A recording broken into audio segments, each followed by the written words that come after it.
성령 강림절을 맞이해서 요한복음 20장 21절부터 23절 말씀으로 성령의 사람이 되라, 그런 제목으로 함께 은혜 받기를 원합니다. 전호자고 계신 분들하고 인사하겠습니다. 성령 충만하십시다. 하나님은 유일하신 분입니다. 하나님 외에는 다른 신이 없음을 믿습니다. 한 분 하나님이 세상을 지으시고 한 분 하나님이 오늘 우리의 찬송을 받으실 뿐입니다. 이 믿음이 평생 영원토록 간직될 우리의 믿음이 되어야 하겠습니다. 유일하신 하나님이 제일 먼저 이 세상에 하신 일이 바로 창조의 사건인데, 그런데 성경을 보면 그 하나님이 창조했다는 이 말씀에서 하나님이라는 이 말이 하나님 한 분이 하신 거로 나와 있지 않고 여러분의 하나님이 하신 걸로 나와 있어요. 창세기 1장 1절 태초에 하나님이 천지를 창조하시니라. 하나님이 천지를 창조하신 그 하나님의 말을 히브리어 원어로 보면 엘로힘 그렇게 나와 있습니다. 엘로힘이라는 말은 엘이라고 하는 하나님이란 뜻, 그 뜻의 복수 형태가 엘로힘입니다. 그렇다면 한 분 하나님이 만드신 게 아니라 하나님들, 여러분의 하나님이 세상을 만드셨다, 그런 의미로 이해해야 될 수 있는 말입니다. 그런데 그 이후에 나오는 성경의 하나님의 역사를 보면 여러분이 나와 있지 않고 오직 한 분이 역사하시는 걸 볼 수 있어요. 심지어 십계명을 주시면서 하나님이 말씀하기를 나 외에 다른 신을 두지 말라. 한 분 하나님이신 걸 강조하는 거죠. 우상 숭배하지 말라. 어떤 신에게도 절하는 일이 있어서는 안 된다. 왜냐하면 하나님은 한 분이시니까 여기다 저기다 신이라고 절하는 것은 있을 수 없다, 그런 말입니다. 하나님이 한 분이신데, 그런데 창조의 사역은 여러 하나님이 하신 이 하나님의 그 이름에 담겨있는 신비를 인간의 언어로, 인간의 지식으로 어찌 해결할 수 있겠습니까? 그냥 우리는 받아들이고 믿음으로 고백할 뿐입니다. 그 하나님들이 과연 어떤 분일까 잘 몰랐는데 예수님께서 이 땅에 오시면서 이렇게 말씀해 주셨어요. 하나님을 부를 때 아버지라 그렇게 불렀고, 또 우리에게 가르쳐 주시는 기도 가운데 하늘에 계신 우리 아버지요 라고 그렇게 하나님을 부르라고 가르쳤습니다.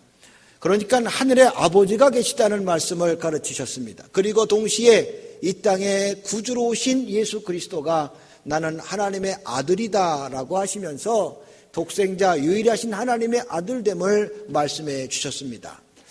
아버지 말씀하시고 아들을 말씀하셨을 때까지 우리는 하나님이 어떤 분인지 잘 몰랐습니다. 그랬는데 어느 날 예수님께서 이제 내가 죽은 자 가운데 부활한 후에 이제 하늘로 올라가면 세상이 없을 텐데, 세상에 없으면 내가 하나님에게 가서 아버지에게 가서 너희에게 보혜사 성령을 보내시도록 간구하겠다 하시면서 너희는 보혜사 성령을 받아라. 성령을 받지 않고는 예루살렘을 떠나지 말고 흩어지는 일이 있어서는 안 될 거라고 그렇게 부탁하십니다. 보혜사 성령이 오시면 너희를 돕는 영으로 역사하실 텐데, 너희가 기억나고 생각나게 함으로 하나님 말씀을 떠오르게 하고 그 말씀대로 살아갈 수 있도록 힘주시고 능력 주셔서 너희의 모든 사역에 능력으로 역사하게 될 것이다 하고 보혜사 성령에 관한 말씀을 해주셨어요. 이런 말씀을 들을 때만 해도 아버지와 아들과 보혜사 성령에 관해서는 우리가 어떤 분인지 그런 분이 있나 보다라고 생각을 했었던 그런 상황이었는데, 예수님이 이제 승천하시면서 마지막 제자들에게 몇 가지 당부의 말씀을 하실 때 이런 말씀을 하십니다. 너희는 만족속을 제자로 삼아라. 그리고 그들에게 세례를 베풀라. 내가 너희에게 분부한 모든 것을 가르치고 지키도록 그렇게 하도록 하라고 부탁하십니다. 그런데 그들에게 세례를 베풀 때 하나님의 이름으로 세례를 베풀라고 얘기하시면서 그동안 말씀하셨던 아버지와 아들과 성령에 관한 말씀을 언급하시고, 너희는 만족속을 제자로 삼아 아버지와 아들과 성령의 이름으로 세례를 베풀고 내가 너에게 분부한 모든 것을 가르쳐 지키게 하라 하고 말씀해 주셨으므로, 비로소 우리는 아버지와 아들과 성령은 하나님이시구나, 그런데 그 하나님이 한 분으로 역사하셨구나 하는 사실을 깨닫게 된 겁니다. 잘 몰랐던 하나님의 신비가 예수님 때문에 조금 벗겨지게 된 것이죠. 하나님은 아버지로, 아들로, 성령으로 역사하신 하나님이심을 분명히 말씀하고 계시니 이후의 신학자들이 이런 아버지, 아들, 성령 하나님을 한마디로 이름을 지었으니 그 이름이 바로 삼위일체 하나님이시라 하는 말입니다.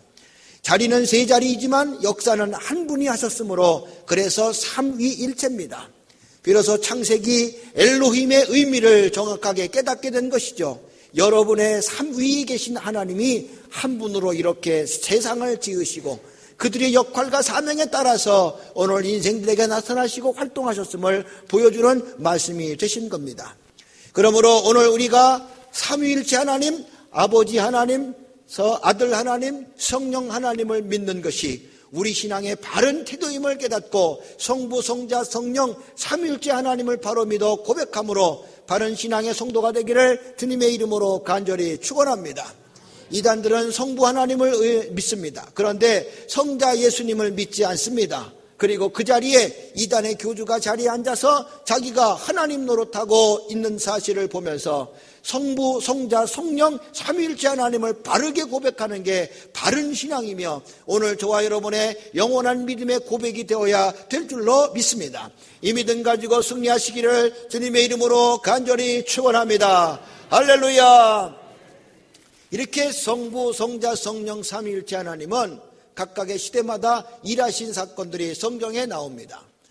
우리는 역사를 구분할 때 사람들은 고대, 중세, 현대 이렇게 구분하기도 하고 또 구석기 시대, 또 신석기 시대, 청동기 시대, 철기 시대 그렇게 구분하기도 합니다.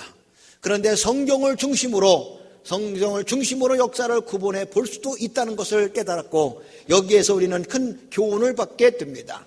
성경을 중심으로 세 시대를 구분할 수가 있는데 첫째는 구약 시대를 말할 수 있고 두 번째 신약에 넘어와서 복음서 시대를 말할 수 있고 그리고 사도행전부터 시작하는 또 사도행전 이후의 시대를 구분해서 세 시대를 언급할 수가 있습니다. 그런데 이 세 시대 동안에 역사하셨던 하나님의 역사가 각각 다르게 나타났다는 사실을 알 수가 있습니다. 구약 시대는 바로 하나님, 성부 하나님이 일하셨던 시대였음을 말합니다. 아버지는 어떤 분입니까? 아버지는 오늘 나를 있게 하신 분입니다. 세상을 만드신 분이고 세상을 있게 하신 분이 바로 아버지가 되신 거죠. 그 아버지는 있게만 한 게 아니라 그리고 주관하시고 통치하시고 섭리하시고 이끌어 가셔서 역사를 바르게 이끌어 가시는 분이 아버지가 되신다는 겁니다. 최초의 천지를 지으신 하나님, 그 하나님 바로 성부 하나님. 그래서 세상을 지으시고 인생들을 만들어내시고 인생들에게 축복하시고 그들에게 필요를 따라 때를 따라서 채워주시는 아버지 하나님의 역사가 있었음을 말씀하고 있습니다. 이 시대의 가장 위대한 신앙은 바로 그 성부 하나님이 우리의 하나님이심을 바르게 고백할 수 있는 믿음의 모습을 가지고 살아가야 되는 거 믿으시기 바랍니다. 그 다음에 복음서 시대에는 바로 성자 예수님이 활동했던 시대입니다. 이 땅에 인생들이 죄를 범하고 멸망의 길에 빠졌을 때 아버지 하나님은 아들이 죽어가는 것을 방관할 수가 없으며 인생들이 멸망에 가는 걸 방관할 수 없어 당신의 하나밖에 없는 독생자 예수 그리스도를 세상에 보내시고 십자가에 처절하게 죽임을 당하게 하시며 인간의 모든 죄를 용서하시고 죄에서 건져내 주셨으니 이제 아들 하나님이 이 세상에 오셔서 활동하던 시대 복음서 시대는 오직 예수 그리스도가 우리의 영원한 주가 되심을 고백하며 예수님을 잘 섬기는 삶을 살아가야 되는 것, 이게 바른 믿음의 태도가 되는 줄로 믿습니다. 사도행전 이후의 시대가 펼쳐지게 되는데 이때 바로 아버지 그 아들 하나님이 이제 하늘에 올라가시면서 말씀하시기를 너희에게 성령을 선물로 줄 것이다. 보혜사 성령이 오시면 성령에 충만하여 살 것을 말씀해 주셨으니 이제 하나님의 아들이 새 하늘에 올라가셔서 난 이후에 성령께서 이 땅에 오셨으므로 성령의 시대 사도행전 이후부터 요한계시록이 되는 그 종말의 시대까지 시대가 펼쳐지게 되었다는 말입니다.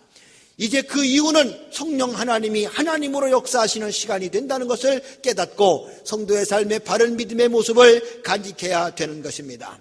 그런데 중요한 사실이 하나 있습니다. 구약시대 성부 하나님이 활동하던 시대에 인간들이 그 하나님을 어떻게 대했습니까? 하나님 말씀에 100% 불순종하게 되었습니다. 특별히 구별되고 선택한 이스라엘 백성들조차도 하나님 말씀에 불순종함으로써 하나님께 멸망의 도구가 되고 말았습니다. 아담을 만드시고 하나님은 아담에게 명령하셨으나 아담은 그 말씀을 뒤로하고 자기 멋대로 자기 뜻대로 하나님 말씀에 불순종함으로써 아담 이후의 모든 사람들은 불순종의 삶을 살아가게 됐던 사실을 말씀하고 있는 것이죠. 이런 불순종이 죄를 낳았습니다. 이 죄가 멸망의 길로 이끌어가는 것을 방관할 수 없는 아버지 하나님, 그래서 다시 하나님은 이 땅에 인류를 구원할 구세주 하나님으로 예수님을 보내서 복음서 시대를 열게 되었으나 이때 인간들은 그 하나님은 어떻게 되었습니까? 이제 멸시와 천대로 대했습니다.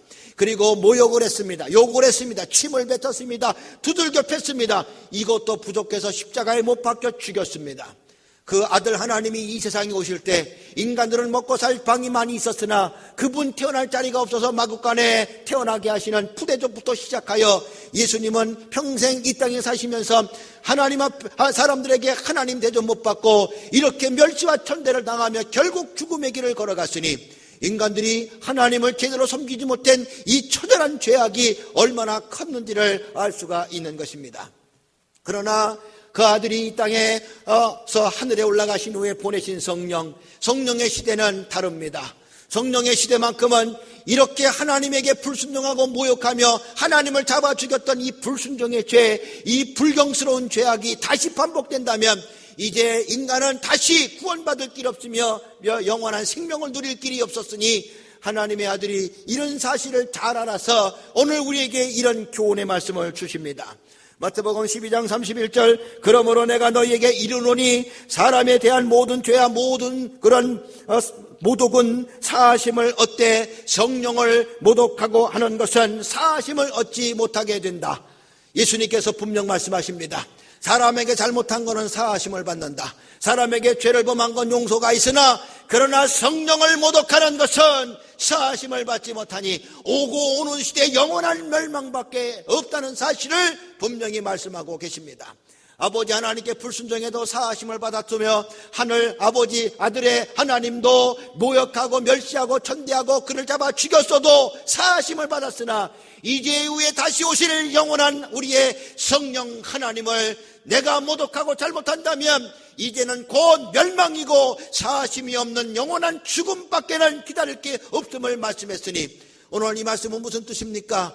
너희가 그동안 하나님께 불순종했어도 용서가 있으나 이제 시작되는 성령의 시대, 오신 성령 하나님을 불순종하고 그의 감동을 거부하고 그의 뜻대로 살지 않고 그의 말한 대로 쫓아 행하지 않는다면 이건 더 이상 생명을 보장받을 수 없으며 영원한 멸망밖에 기다릴 게 없음을 깨달아 무슨 일이 있어도 성령 하나님을 쫓아 생활할 수 있는 삶, 성령의 충만한 삶을 살아가야 된다는 것을 교훈하고 계심을 깨달으며 살아가는 성도여, 이제는 돌이킬 수 없는 철저하게 고백하고 철저하게 내가 간직해야 될 신앙, 성령 하나님의 말씀은 거부하지 말고 성령의 감동받아 충만하여 살아가는 성도가 되자.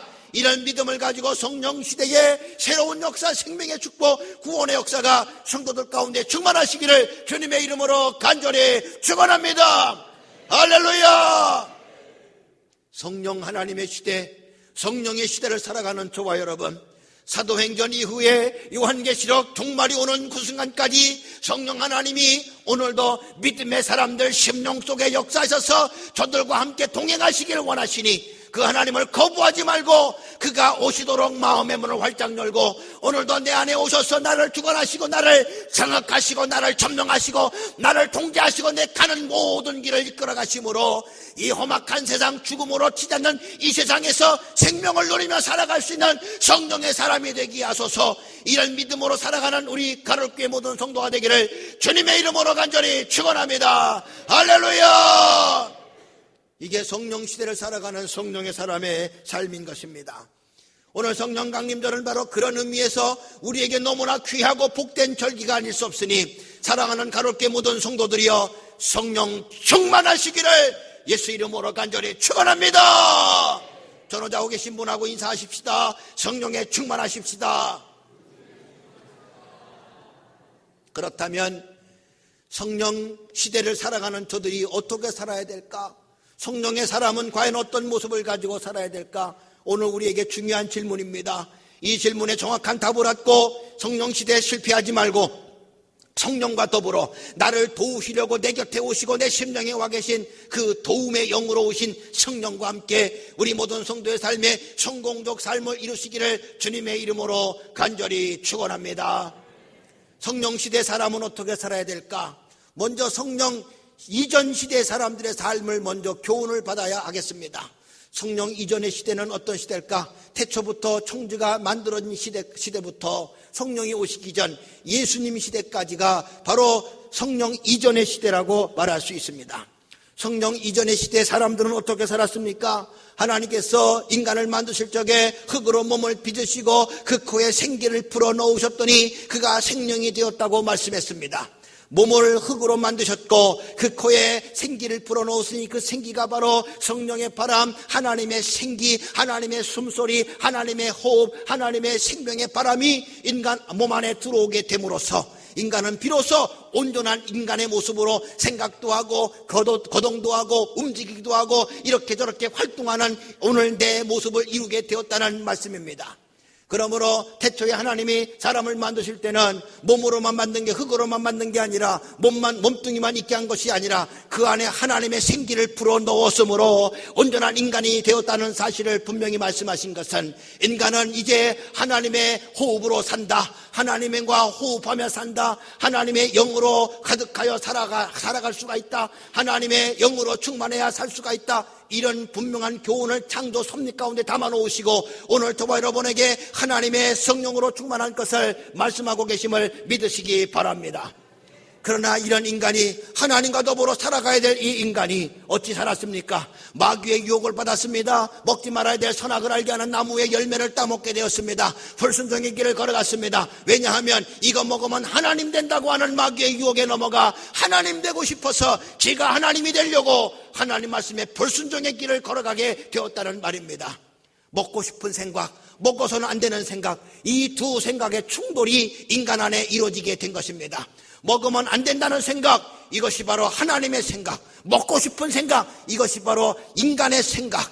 인간의 생각대로 살았더니 어떻게 됐습니까? 정령 죽으리라 말씀하셨으니 인간의 생각대로 살았던 아담은 결국 멸망의 그늘 아래 신음하게 되고 그 이후에 나오는 모든 육의 소욕에 따라 태어난 모든 사람들은 멸망의 도구가 되고 말았다는 사실을 성경은 녹록하고 분명하게 우리에게 교훈하고 계시니 사랑하는 성도요, 오늘 우리에게 주시는 이 말씀, 인간의 생각, 이 생각대로 살면 죽는구나, 하나님의 생각대로 살아야 사는구나 깨닫는 성도가 되기를 간절히 바랍니다. 왜 그렇습니까? 인간은 창조부터 만들어진 원리가 하나님의 영으로 살아야 살 수 있기 때문에 그렇습니다.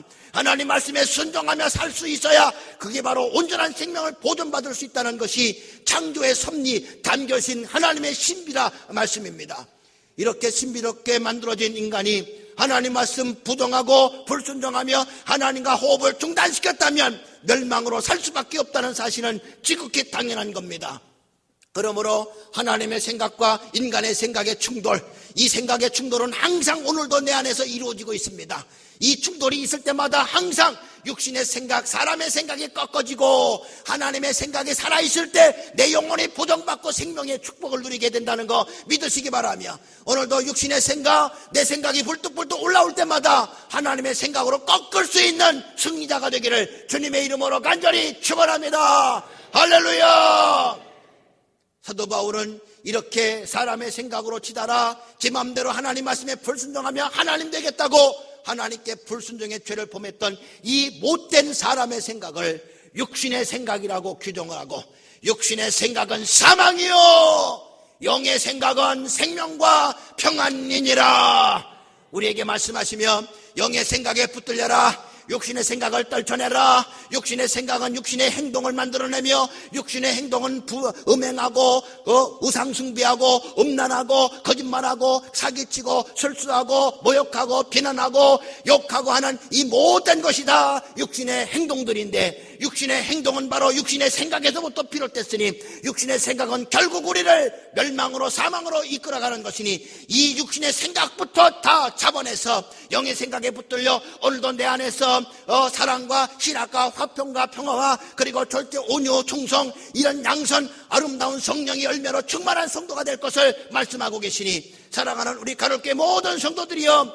육신의 생각을 다 좌절시켜라. 그리고 영의 생각으로 붙들려 성령의 충만한 성도가 되시기를 주님의 이름으로 간절히 축원합니다. 할렐루야. 이게 성령의 이전 시대 사람들의 모습이에요. 그러니까 성령 이전의 사람들은요, 육의 사람들이었다.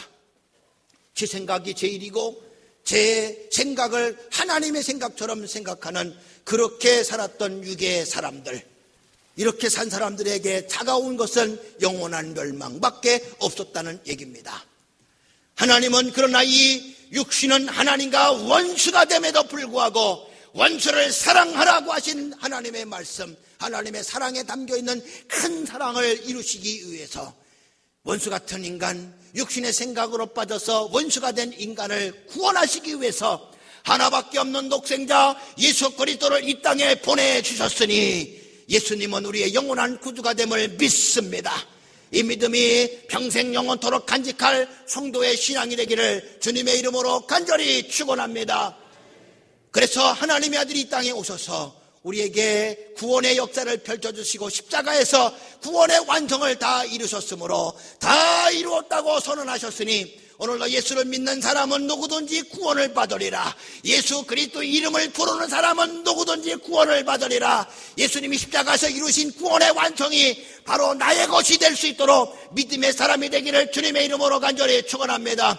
예수님이 전년 전에 골고다 언덕의 십자가 위에서 피 흘려 죽어주신 구원의 완성을 남의 것으로 삼지 말고 내 것으로 삼아라. 그래서 평생토록 이 거룩한 은혜를 간직하며 이 은혜로 구원받는 백성 되어 일평생토록 주 안에 승리하는 우리 가톨교회 모든 성도가 되기를 주님의 이름으로 간절히 축원합니다. 축원합니다. 할렐루야.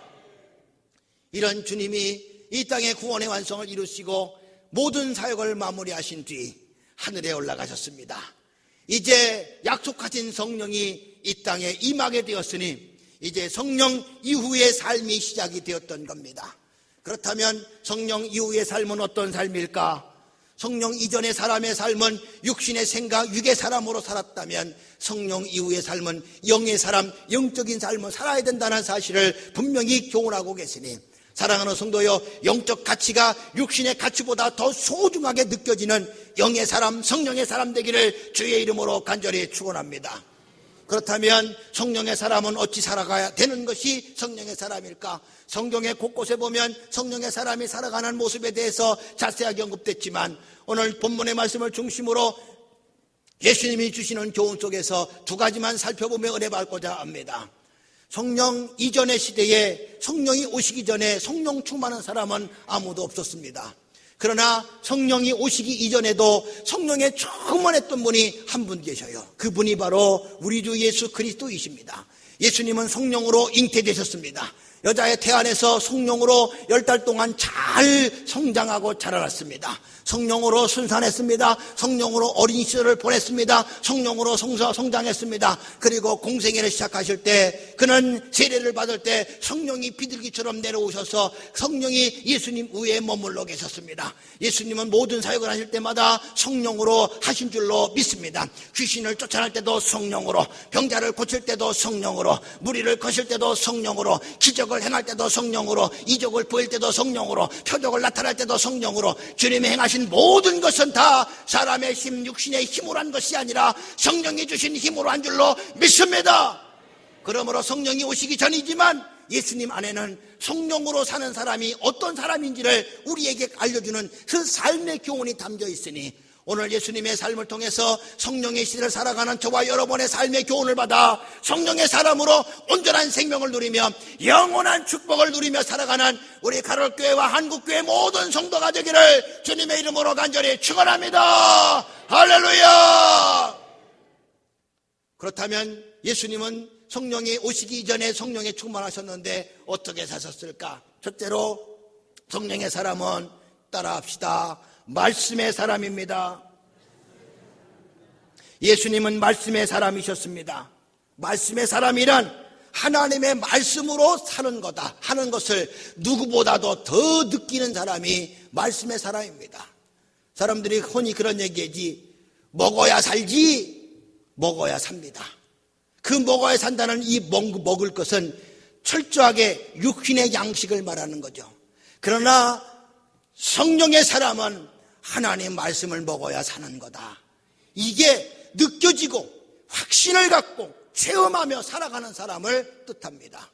사랑하는 귀한 성도요, 우리는 말씀으로 산다는 법을 더 절절하게 느끼는 성도가 되기를 간절히 바랍니다.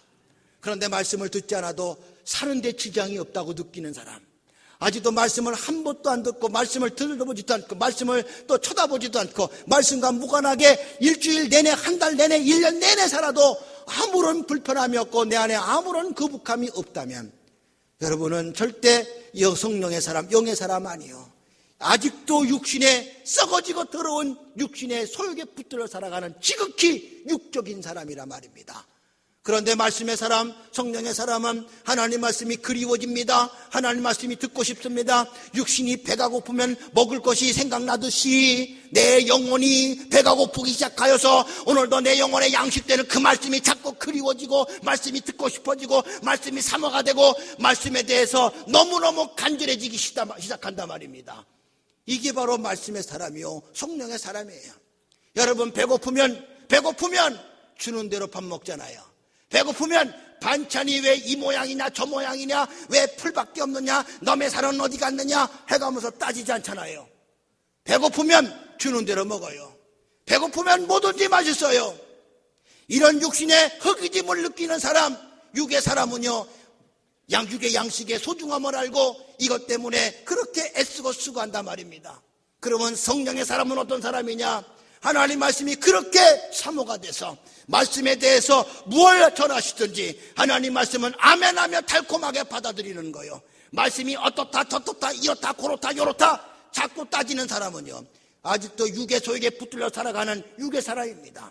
그러나 성령의 사람, 말씀의 사람은 어떤 일이 있어도 하나님 말씀의 갈급함으로 그 말씀이 그리워지고 그 말씀을 듣지 못할 때는 내 안에 허기짐이 느껴져서 그 말씀을 채우고자 애쓰고 수고하며 하나님께 다가오는 성도가 된다는 사실입니다.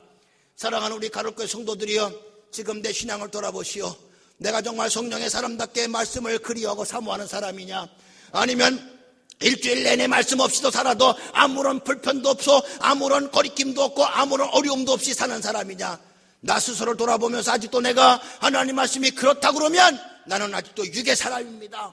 성령 시대에 잘못 살고 있는 사람인 것이니 성령의 사람답게 말씀의 사람으로 거듭나기를 주님의 이름으로 간절히 축원합니다. 예수님이 얼마나 말씀의 사람이었냐면, 예수님은 어떻게 사셨습니까? 40일 금식 기도했습니다. 40일 동안 금식을 했으니 얼마나 배가 고팠겠어요.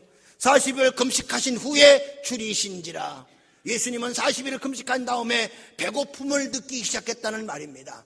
그런데 그 예수님, 육을 입고 오신 예수님 40일 금식했으니 얼마나 육의 배가 고팠을까. 육신의 배가 고픈 사실을 잘 알고 있는 악한 마귀가 예수님을 시험하러 왔습니다. 네가 만일 하나님의 아들이거든 이 돌들을 명하여 똑똑이가 되게 해서 먹어라. 여러분, 40일을 금식하여 지금 식욕이 왕성하고 먹을 것이 간절하고 뭐라도 다 먹을 것처럼 보이는 착각 현상마저도 들 수 있는 그런 아주 배고픈 그런 순간에 이런 얘기를 들었다면, 순간 내가 하나님의 아들이고 내가 돌을 명해서 떡을 만들 수 있는 능력이 있는 전능자라면 먹을 수 있는 그런 가능성이 얼마든지 있지 않겠습니까? 내가 못해서 그러지 할 수만 있다면 뭘 못하겠어요. 배고픈데. 그런데 예수님 뭐라 그럽니까? 너무너무 멋진 말씀합니다.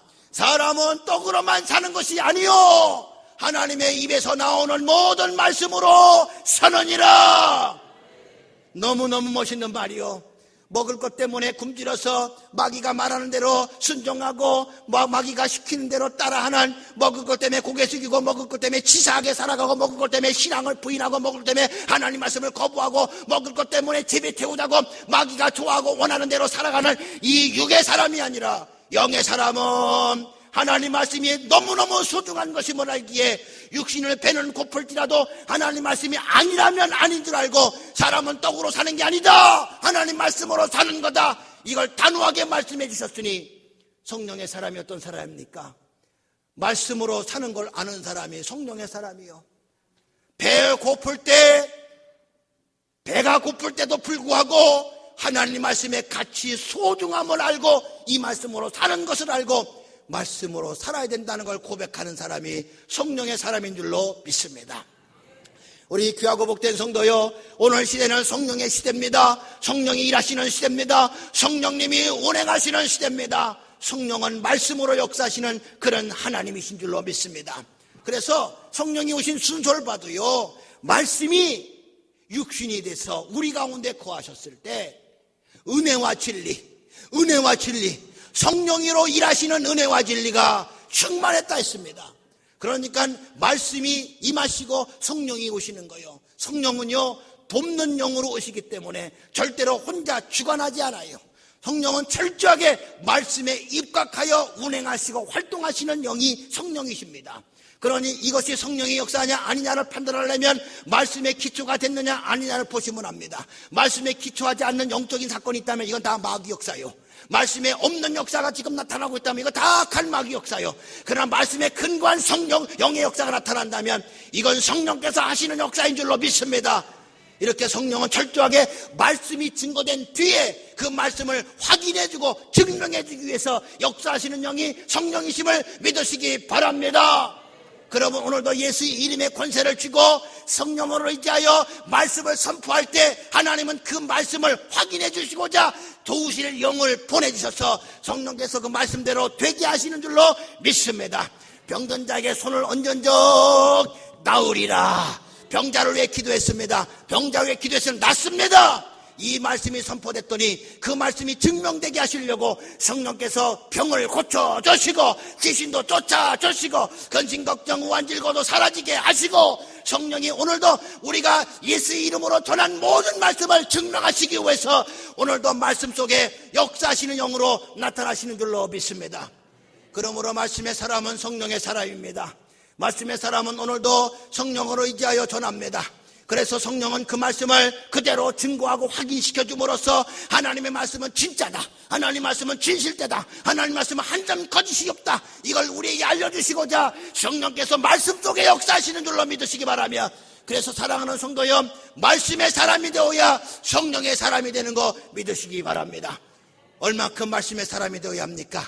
40일을 금식했음에도 불구하고 하나님의 입에서 나오는 모든 말씀으로 사는 것임을 고백할 수 있는 그런 수준의 사람이 바로 성령의 사람이요 성공하는 성도의 삶인 줄로 믿습니다. 오늘 이 시대에 이런 말씀으로 살아가 성령에 충만하여 말씀의 역사가 내 안에서 이루어지고 하나님이 증거된 말씀들이 오늘 나를 통해서 이 땅에 선포될 수 있도록 날마다 말씀으로 살아가는 우리 모든 성도가 되기를 주님의 이름으로 간절히 축원합니다. 할렐루야. 자고 계신 분하고 인사합니다. 말씀의 사람이 되십시다. 두 번째, 성령 시대를 살아가는 사람은요, 쫓아갑시다. 성령과 함께 일하는 사람. 오늘 본문의 말씀은 예수님께서 부활하신 후에 3번 제자들을 만나시는데 40일 동안 하늘로 올라가시기 직전 바로 40일 동안 이 땅에 머물러 계시면서 제자들을 만나셨어요. 제자를 만나실 때는 예수님이 분명한 목적이 있습니다. 인간의 논리, 육신의 생각에 붙들린 사람들은 도저히 이해할 수 없는 부활 사건, 죽으면 끝이지 정령 죽으리라. 육신의 생각에 붙들린 사람은 정령 죽으리라. 이 죽음에 붙들린 사람이기에 다시 산다는 걸 생각할 수 없는 사람들입니다. 제자들이 예수님과 3년 동안 같이 동행했지만 그들 또한 아직도 성령 받기 전이라 그들 안에는 역시 죽음의 그늘이 드리워지게 되어서 다시 산다는 부활신앙이 없었던 사람들인 것이죠. 그들에게 부활의 믿음을 주시고자 예수님이 3번 나타나셔서 그들과 부활의 사건을 몸으로 직접 보여주셨던 겁니다. 그 가운데 있었던 말씀입니다. 오늘 이 말씀 속에서 예수님이 그들에게 이제 앞으로 내가 하늘에 가면 내가 이 땅에서 감당한 모든 사역들을 이제 제자들이 감당해야 되는데 이제 남은 사역을 너희가 감당해야 된다 하고 그들을 세상에 파송하시는 그런 사건이 바로 본문의 이야기입니다. 그러니 예수님이 제자들에게 이제 파송을 하시는 거예요. 오늘 본문 21절 예수께서 이르시되 너희에게 평강이 있을지어다. 아버지께서 나를 보내신 것 같이 나도 너희를 세상에 보내노라. 할렐루야. 아버지가 나를 보낸 것 같이 나도 너희를 세상에 파송한다. 이게 바로 예수님이 지금 제자들을 파송하면서 이 일을 맡기시는 그런 귀한 파송의 사건입니다.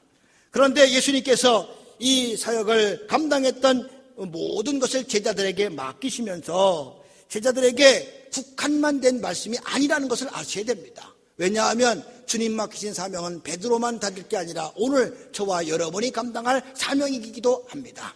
그러므로 베드로도 감당해야 되고 요한도 야고보도 감당해야 될 말씀이지만 또한 베드로의 이후의 사람들, 오늘 저와 여러분도 여전히 주님 맡겨진 사명을 감당한다면 오늘 본문의 말씀은 여전히 이 땅에 하나님의 일을 해야 될 모든 그리스도인들을 파송할 때 주시는 말씀이라고 보시면 틀림이 없습니다. 그런데 주님께서 이런 말씀을 하실 때 네게 맡기는 일에 성공을 꼭 해야 된다는 부탁과 함께 성공을 위해서 그들에게 일러주신 비법이 하나 있으니 그것이 바로 본문 22절에 나옵니다. 성령 받으라는 겁니다. 22절 이 말씀을 하시고 그들을 향하여 숨을 내쉬며 이르시되 성령을 받으라. 예수님께서 제자들에게 사명을 맡겨 파송하시면서 숨을 내쉬면서 성령 받으라. 여러분, 숨을 내쉰다는 말과 동일하게 사용된 말이 성경에 한 구절 나옵니다. 그게 바로 창세기 2장 7절 하나님께서 흙으로 사람을 창조하시고 그리고 그 코에 생기를 불어넣으시니 사람이 생명이 되었다.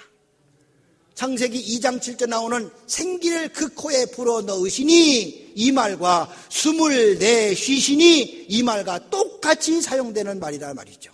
그러니까 오늘 지금 예수님이 숨을 내신 사건은 태초에 하나님이 인간을 온전하게 만들기 위해서 코에 생기를 불어 생명의 바람을 불어넣으신 사건과 동일한 사건이란 말이죠. 말하자면 지금 예수님은 새로운 인간을 창조하시는 시간이요. 이제까지는 육의 소욕대로 살았어요. 자기 마음대로 살았어요. 예수님 모른다고 부인도 했어요. 예수님 팔아넘겼어요. 예수님 도망갔어요. 자기들 먹고 살기 위해서 자기들 멋대로 자기 뜻대로 살았던 이 제자들이 이제는 하나님의 일을 해야 될 사람들이기에 새로운 사람으로 만들어지지 않으면 안 된다는 겁니다. 그래서 이들을 재창조, 새로운 창조를 이루시기 위해서 하나님이 태초에 행하셨던 사람을 만드셨던 그 과정을 다시 반복하셔서 제자들에게 숨을 내주시면서 성령 받으라 말씀하셨다는 것이죠. 그러므로 성령 받은 것은 뭡니까? 인간의 재창조를 의미합니다. 이제 육신으로 살았던 내가 다시 영의 사람으로 예수 믿는 사람으로 더 나아가 하나님의 일을 감당하여 이 땅에 하나님의 나라를 세워갈 하나님의 일꾼으로 거듭나는 거룩한 사건이 성령 받는 사건이 된다는 얘기입니다. 그러므로 이 성령 받으라 하시는 이 얘기는 오늘 우리에게 흙덩이였던 우리 육신으로만 살았던 우리에게 이제는 성령으로 살아야 된다. 영으로 살아야 된다. 하나님과 호흡하며 살아야 된다. 하나님으로 살아야 된다. 하나님을 나의 배경으로 삼고 하나님을 나의 힘으로 삼고 하나님을 나의 산성으로 모시고 나의 거할 바위로 삼아 그 하나님이 주시는 힘과 능력으로 살아가는 자가 이제 이후의 성령 시대에 성공하는 자요 승리하는 자다. 이 사실을 우리에게 분명히 말씀하고 계시는 게 숨을 내쉬며 성령 받으라고 말씀하시면서 그들을 파송하신 주님의 모습이 된다는 말씀입니다. 여러분, 그냥 흙덩어리로 살면요 얼마나 우리가 메마르고 비정하게 삽니까? 그냥 흙덩어리로 살면요 예수님 모른다고 부인하는 사람들이요, 그냥 흙덩어리 살면요 제 살 길 찾는다고 제 갈 길 가는 도망가는 사람이 되는 거예요. 여러분, 그냥 흙덩어리로 살면요 제 이익 챙긴다고 선생도 팔아먹고 자기 이익 챙기고 자기 이익을 위해서 일한단 말이에요. 그런데 이런 사람들이 다시 태어나야 돼. 육의 소욕에 살던 이 사람이 성령에 충만하여 성령의 사람으로 거듭날 때 자기의 육신의 모든 걸 포기하고 자기의 모든 걸 다 포기하고 이제 주를 위해서 하나님 맡긴 거룩한 생명 사건을 감당하기 위해서 그들은 주님을 위해서 힘차게 전진하는 성령의 사람이 된다는 사실입니다. 이런 사람이 바로 성령의 사람입니다. 성령 시대를 살아가는 저와 여러분의 삶인 줄로 믿습니다. 여러분 무슨 일을 하든지 우리는 하나님의 일을 감당하는 그리스도인입니다. 내가 무슨 일을 하든지 내가 하는 모든 일은 나 법 맞고 살기 위해서 하는 일이라면 이건 아직도 육신의 소욕에 붙들린 사람입니다. 그러나 내가 하는 모든 일이 하나님의 거룩한 일이라고 한다면 성령의 사람이 사는 삶인 줄로 믿습니다. 심지어 먹는 것도 마시는 것도 하나님의 영광을 위해서 할 수 있는 사람이 성령의 사람이라 말입니다. 오늘도 먹어도 내 육신을 위해서 마셔도 내 삶을 위해서 하는 사람이라면 아직도 육의 사람인 거요. 그러나 내가 먹어도 마셔도 하나님의 영광을 위해서, 내가 무슨 일을 해도 하나님의 선한 일을 위해서, 내가 이런 직업 저런 직업을 갖고 충성해도 하나님의 일의 확장을 위해서, 선교를 위해서, 복음을 위해서 일한다면 이 사람이 바로 성령에 충만한 사람, 성령의 사람이 된다 말입니다. 오늘 저와 여러분은 이렇게 성령에 충만한 사람이 되기를 주님의 이름으로 간절히 축원합니다. 성령 강림, 바로 오순절날 마가다락에 모인 120명의 예수님의 제자들에게 성령이 임하신 날입니다. 불처럼 바람처럼 급하고 강하게 각자의 심령에 임했더니 성령께서 말하게 하심에 따라 그들의 혀가 통제를 받고 성령의 말하게 하심에 따라 각종 듣는 방언으로 말하게 함으로써 성령 충만의 증거가 저들에게 나타났으므로 이제 이후로 흩어졌던 모든 언어가 성령으로 하나 되고 생명을 향한 소식으로 하나가 되었으니 성령 충만의 역사가 오늘 저와 여러분에게 임하는 거룩한 순간인 줄로 믿습니다. 이런 성령 강림절, 이 강림절이 오늘 저와 여러분에게 임한 거룩한 축복의 날입니다. 오늘 성령 시대를 살면서 이 숨을 받지 못하고 사는 사람은요, 그냥 흙덩어리만 남은 육의 존재일 뿐임을 알아야 됩니다. 우리는 하나님의 일에 바쁘긴 한데, 그런데 하나님께 예배드리는 일에 얼마나 정성을 다합니까? 하나님의 일에 바쁘긴 한데 예배드리는 것은 너무 인색할 때가 많습니다. 예배는 관심이 없습니다. 하나님께 온전한 예배를 드리지 못하는 그런 모습은 여전히 하나님의 일을 하는 것 같아도 성령과 무관하게 자기 힘으로 하는 육의 소욕에 붙들려 살아가는 자임을 알아야 됩니다. 여러분, 이렇게 하는 예배는 영으로 드리는 예배 아니야. 하나님 받을 수 없는 예배, 예배하는 자는 영과 진리로 예배를 드려야 하나님 받으신다고 했으니 아직도 육의 소욕에 붙들려서 자기 모습만 드러내고 자기만 자랑하는 그런 예배가 아니라 오직 하나님께 영으로 드리는 예배가 되시기를 바랍니다. 내 명예와 이익에만 관심 있지 하나님 이름 드러내는 데는 별 관심 없고, 하나님 앞에 고개 숙이고 하나님의 거룩한 사명에 말없이 충성하고 헌신하는 데는 관심 없고, 자기 이권만 챙기고 자기 이름만 챙기고 그런 데만 관심 있으며 하나님의 일을 하는 사람은 가룟 유다와 다를 게 뭐가 있어요? 예수 이름 팔아먹으면서 자기 배 채우는 가룟 유다와 다를 게 뭐가 있어요? 예수 이름 팔아먹으면서 자기 이름 자기 이익 챙기면 이거는 육의 사람이요. 예수님의 제자 있는지 모르지만 그는 영의 사람 아니요, 성령 사람 아니요. 결국 그는 실패하고 자기 인생을 자살로 마감하는 비극적인 삶으로 인생을 끝냈다는 교훈을 잘 깨달아 육의 소욕에 붙들려 하나님의 일을 하는 사람의 결과가 무엇인지를 알고 이제는 성령에 붙들려 주님의 일을 감당하는 우리 모든 성도가 되시기를 주님의 이름으로 간절히 축원합니다. 우리는 무슨 일이 있어도 성령의 충만함을 받아야 합니다. 오늘 예수님은 우리에게 말합니다. 숨을 내쉬시면서 성령 받아라. 오늘 그렇게 해서 오신 성령 강림, 그렇게 해서 내 심령에 역사하신 성령 강림, 사랑하는 성도, 이 성령으로 여러분의 삶이 이제는 성령의 사람으로 성령 시대에 성공하고 승리하는 우리 모든 교회와 성도, 한국교회 모든 성도가 되기를 주님의 이름으로 간절히 축원합니다. 할렐루야. 은혜 주신 하나님께 박수하겠습니다.